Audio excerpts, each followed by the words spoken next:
세상 모든 발달 장애 가정의 희망이 되겠습니다. 안녕하십니까? 저희는 발달 장애 아동의 불안 증세를 완화하는 조끼, 허기를 만드는 주식회사 돌봄드림의 공동대표 김지훈입니다. 영화 마라톤의 주인공 초원이, 그것만이 내 세상의 진태, 영화 증인에서 김양기 배우가 연기한 지우까지, 이들은 모두 발달 장애를 가지고 있는 친구들이었습니다. 발달 장애, 신체적, 정신적으로 발달이 평균보다 유의미하게 일탈한 장애를 뜻하는 말이죠. 그런데 이러한 발달 장애의 경우 조기에 발견하여 치료 수업을 지날수록 효과가 훨씬 좋고 만 3에서 6세가 지나면 그 효과가 훨씬 떨어집니다. 즉 발달 장애 가정에서는 이 골든타임을 절대 놓치지 않는 것이 중요합니다. 하지만 대부분의 발달 장애 아동이 그렇지 못하고 있다는 점을 저희가 직접 확인하였습니다.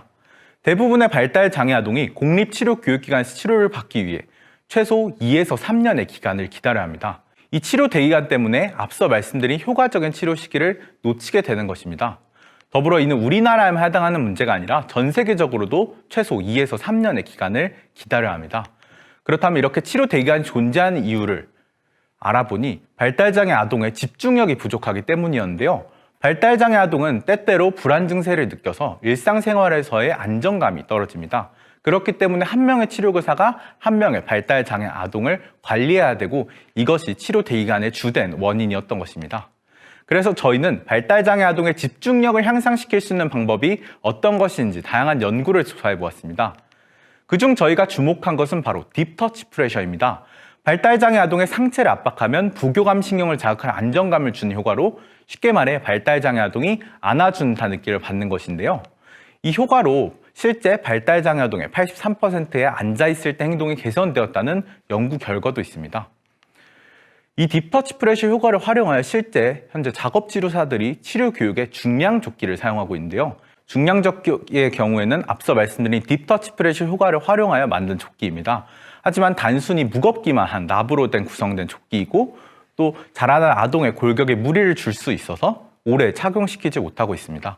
그래서 이 중량조끼에 대한 대체제가 필요함에도 불구하고 현재 마땅한 대안이 없는 상태인데요. 그래서 이러한 문제를 해결하고 해외의 경쟁사들과 차별점을 둬서 만든 조끼가 바로 저희 허기입니다. 허기는 내부 공압 펌프로 발달 장애 아동의 상체를 압박시켜주는 조끼입니다. 영상을 보시면 튜브에 공기가 주입되는 것을 확인하실 수 있습니다. 이 공기압박 조끼의 효과 입증을 위해서 현재 동남보건대학교 작업치료학과 이지영 교수님과 함께 직접 발달장애 아동의 착용 전후 스트레스 호르몬의 수치를 비교한 논문을 직접 작성 중이고 또 실제 효과 검증을 위해서 약 150명 이상의 아동을 대상으로 필드 테스트를 진행하였고 긍정적인 반응을 볼 수 있었습니다. 또한 저희는 조끼를 어플리케이션을 연동하여 작동을 시킬 수 있는데요. 조끼의 자동 작동 로그나 또 심박수 등을 바탕으로 조끼가 자동으로 작동할 수 있고 또 아이가 가장 불안 증세를 느끼지 않는 안정감을 느끼는 수치 압력을 저장해 놓고 즐겨찾기 형식으로 바로바로 그 압력의 세기를 가할 수 있습니다. 이렇게 압력을 통해서 한 명의 치료교사가 여러 아동을 동시에 관리하기 용이하게 될 것입니다. 이렇게 저희는 발달장애 아동의 불안 증세를 완화하기 위해서 조끼와 앱을 통해 조금 더 체계적인 돌봄 시스템을 제공할 수 있을 것입니다. 전 세계 발달 장애인 수는 2018년 기준 최소 1억 2,700만 명 이상이고 국내에는 23만 3,620명인데요. 이 발달 장애 시장이 수가 적어서 작은 시장이라고 생각하실 수도 있지만 문제의 크기가 큰 시장입니다. 현재는 이제 매년 급격히 발달 장애인의 수가 증가하고 있고 또 저희 허기의 솔루션 자체가 ADHD에 해당하는 질환에 해당하는 솔루션으로도 작용할 수 있다고 교수님이 말씀을 해주셨습니다. 그래서 생각보다 시장의 크기가 큰 시장이고 저희 수익시장의 경우 발달장애 아동 수에 발달장애의 보육, 교육비 및 보조기기 구입비를 곱하면 연간 약 2,642억의 시장인데요. 이 중에 이제 매년 증가하는 이 시장 속에서 5년 뒤에는 저희는 4만 명의 사용자를 목표로 250억의 매출을 달성하는 기업을 목표로 하고 있습니다. 전 세계 모든 발달장애인이 저희 허기의 고객이 될 것입니다. 저희의 경쟁사로는 앞서 말씀드린 사우스포우사의 중량조끼입니다. 이 중량조끼의 경우는 82%의 작업치료사가 사용한다고 말씀을 드렸는데요. 이 사용해본 경험이 있지만 가격이 매우 비싸서 치료교육기관에서 사기는 좀 무리가 있습니다. 또한 스퀴즈 자켓의 경우에는 손펌프로 작동하는 조끼이고 상체를 손펌프로 압박을 시켜주는데 가격도 30만 원에 해당하고 또 작업 능력이 떨어지는 발달 장애인의 경우 사용을 할 수가 없습니다. 또 T자켓의 경우에는 B2C 조끼와 유사한데 가격이 약 70만 원 정도로 굉장히 비싼 반면 저희 제품은 이제 치료 교육에 최적화하고 가격도 훨씬 저렴하게 할 수 있습니다. 즉 저희 허기는 발달장애 아동을 대상으로 최적화된 활용도와 합리적인 가격으로 제공드릴 수 있는 발달장애 아동의 불안 증세 완화 조끼로 포지셔닝하여 저희의 시장에서의 경쟁력을 확보할 것입니다. 저희의 수익 모델은 조끼를 판매하고 대여함으로써 수익을 올릴 예정인데요. 나아가 아이의 상태를 확인할 수 있는 앱 서비스를 내년 3월부터 런칭 예정입니다. 또한 저희 돌봄드림만이 진행할 수 있는 조끼를 통해 얻어지는 데이터를 기반으로 AI 기반 가정 내 치료교육 원격 컨설팅 서비스 등 발달장애 아동을 위해 필요한 서비스를 점차 진행해 나갈 계획입니다. 저희는 저희의 시장 진입 전략을 3가지로 분류해 보았습니다. 우선 복지관, 보건소와 같은 치료 교육기관의 경우 약 150명의 발달장애 아동을 대상으로 알파 테스트를 진행하였는데요. 이제 이러한 알파 테스트를 진행한 기관을 시작으로 점점 더 많은 발달장애 아동에게 기관에 다가갈 계획입니다. 두 번째로 이제 B2C 같은 교육청 특수학교 같은 경우에는 이제 저희는 벤처나라의 특수교육청 그리고 현재 벤처나라 인증 절차를 걷고 있으며 또 기자 간담회를 통해 우수 보육기업으로 참석하기도 했는데요. 이 세종시를 중심으로 저희는 충남, 대전 지역으로 확장을 시켜나갈 계획입니다. B2C의 경우 발달장애 가정의 경우에는 가격이 그리 큰 진입 장벽이 아닙니다. 그들에게는 효과가 훨씬 더 중요한 요소이고 저희는 크라우드 펀딩과 사용 영상을 통해서 발달장애 가정에게 직접 나아갈 계획입니다. 저희는 초기 이용자를 확보하기 위해 발달장애 지원사업 통합 공고 시스템을 저희가 구축을 하였는데요. 이를 통해서 발달장애 아동의 모든 지원 사업을 하나로 볼 수 있고 이를 통해 초기 이용자를 확보할 수 있을 것입니다. 저희는 조끼를 누적 도입기관 수, 누적 이용자 수, 그리고 전년도 대비해 도입기관이 얼마나 치료 대기인원이 줄었는지를 봄으로써 저희의 사회적 성과를 판단할 것입니다.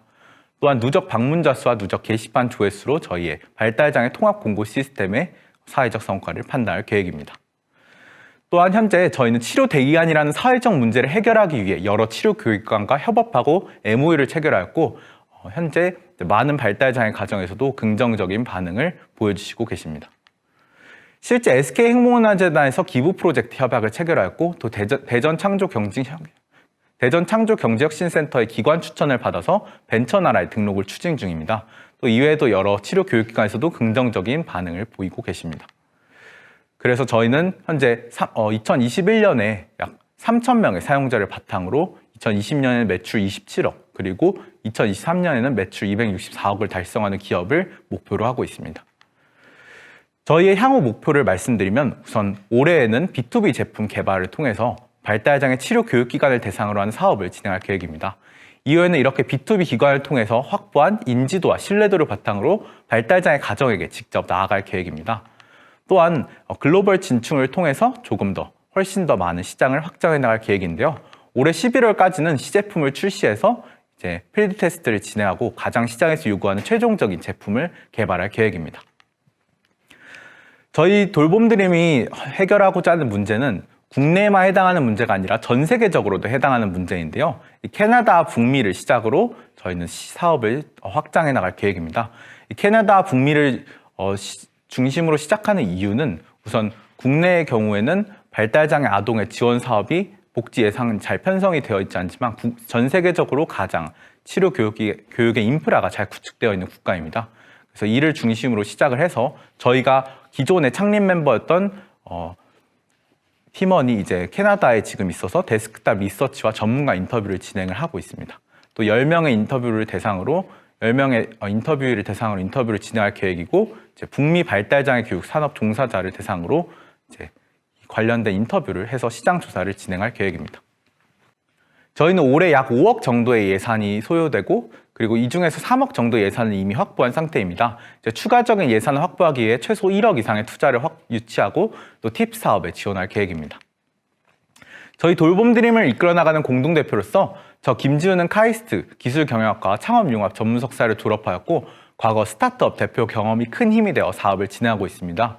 한동혁 공동대표는 카이스트 상공과를 휴학 중이고 또 복지관과 조달청에서 사회복무요원으로 근무했던 경험을 바탕으로 저희 사업에 꼭 필요한 네트워크와 복지 사업에 대한 높은 이해도를 가지고 있습니다. 또한 우수한 개발자, 디자이너, 영업 및 마케팅 담당자를 포함해 조끼를 판매하고 제작하기 위한 최적의 팀으로 이루어져 있습니다. 그렇습니다. 저희 돌봄드림은 만들어진 지 이제 6개월을 향해 가는 새싹 기업입니다. 그럼에도 불구하고 벌써 많은 협력 기업들이 저희 돌봄드림의 제품에 관심을 가지고 러브콜을 보내주고 계십니다.